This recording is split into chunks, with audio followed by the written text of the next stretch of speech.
Segundo episódio da série analisando os elencos e como os times chegam para a temporada europeia. Hoje vamos falar aqui sobre o Arsenal, que foi campeão da Supercopa da Inglaterra, o famoso Community Shield, vencendo o Manchester City nos pênaltis e vingando o rival pela temporada passada, que acabou deixando o título escapar, e os Citizens foram campeões mais uma vez. Para quem não assistiu, o primeiro vídeo da série foi do Barcelona, falando sobre a saída do Dembélé e como eles podem repor isso, jogar de uma forma diferente depois de perder um dos seus melhores jogadores. Então podem ir lá conferir esse vídeo, porque vamos falar aqui sobre o Arsenal, já colocando aqui na tela para vocês as contratações e as saídas, né?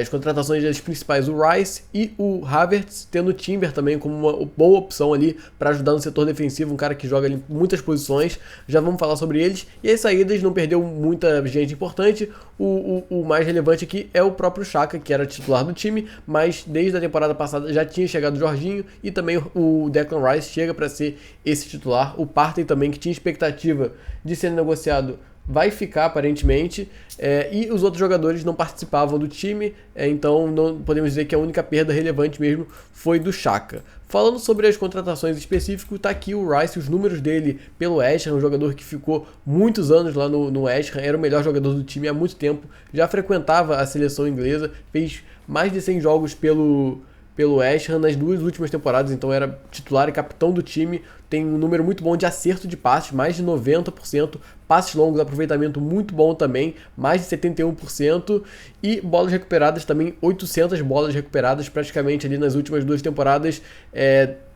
8 bolas recuperadas por jogo, que é muita coisa. E tá aqui o mapa de calor, né, que ele atua podendo ser um primeiro volante, podendo ser um segundo, um cara de chegada, pode fazer muita coisa. Já vou falar como eu acho que ele vai jogar nesse time. E o outro cara aqui é o Havertz, que é uma contratação um pouco mais polêmica, jogador ali de 24 anos, acho que ele poderia estar no estágio da carreira que ele já teria dado esse passo a mais, mas acabou perdendo muito tempo ali no Chelsea. Foi um jogador importante na conquista da Champions League de 2021, fez gol na final, mas assim, o desempenho nele do Chelsea como um todo foi muito irregular, os números comprovam isso.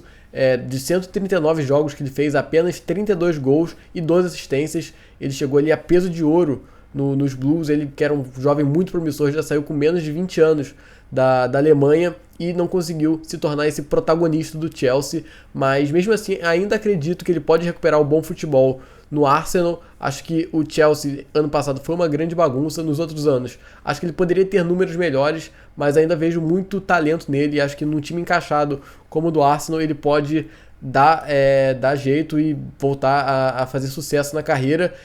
Um ponto principal que eu acho que ele vai ter que resolver na vida dele é em qual posição ele vai jogar. Ele é um cara muito versátil, podendo jogar tanto aberto pela direita, quanto como centroavante, como um meia. Então acho que isso pode acabar prejudicando, pode ter acabado prejudicando ele no Chelsea, que ele jogou em várias posições diferentes.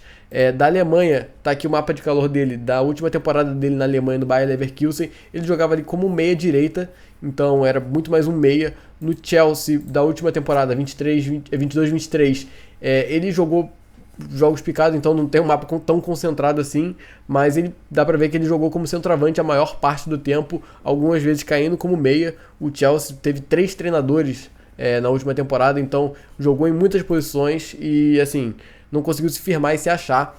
Vamos ver onde é que ele vai jogar nesse Arsenal.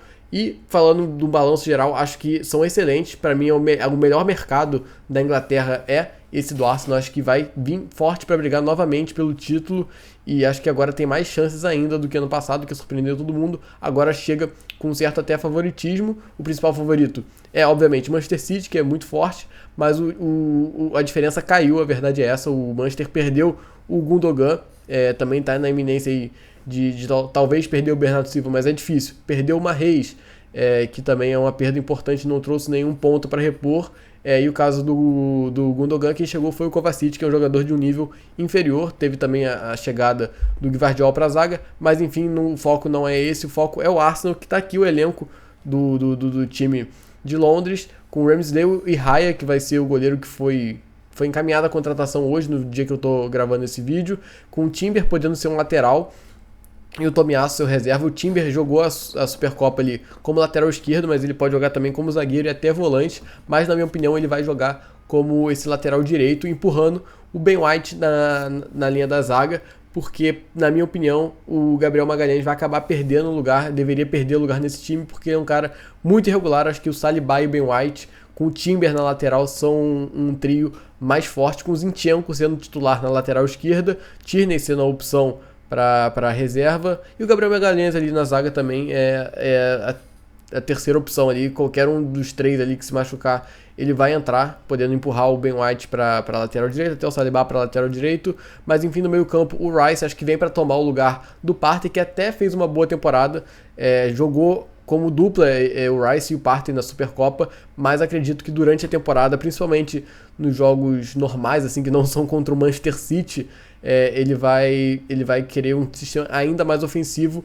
O Odegaard vai continuar sendo meia titular, vai ter o Jorginho como opção, quem sabe para jogar um pouco mais avançado, o Havertz como mais um meia e o Smith Rowe como mais uma opção ali.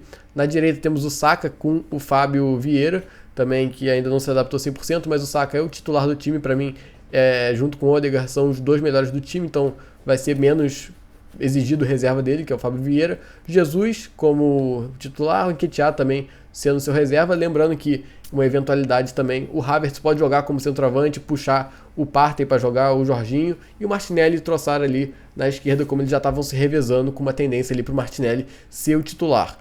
Esse é o esquema que eu acho que ele vai adotar. É um esquema idêntico que o Manchester City fazia ano passado. Idêntico não, porque quem fazia esse segundo volante era o Zinchenko. Aqui, né, no caso do Manchester City, era o Stones, que era zagueiro. No caso, o Zinchenko é lateral. Então acho que ele pode fazer esses três zagueiros, o Timber ficando um pouco mais, o Zinchenko chegando para jogar ao lado do Rice, igual o Stones fazia, com Odegaard e Havertz de volante. O Havertz na sua posição natural, digamos assim, né? Na verdade ele joga naturalmente um pouco mais para a direita, mas acho que não é uma grande diferença ele vir aqui um pouco mais para a esquerda ao lado do Odegaard, com o Martinelli e Saka bem abertos, como já é a característica, e o Jesus até lá fazendo a referência, podendo voltar a abrir espaços.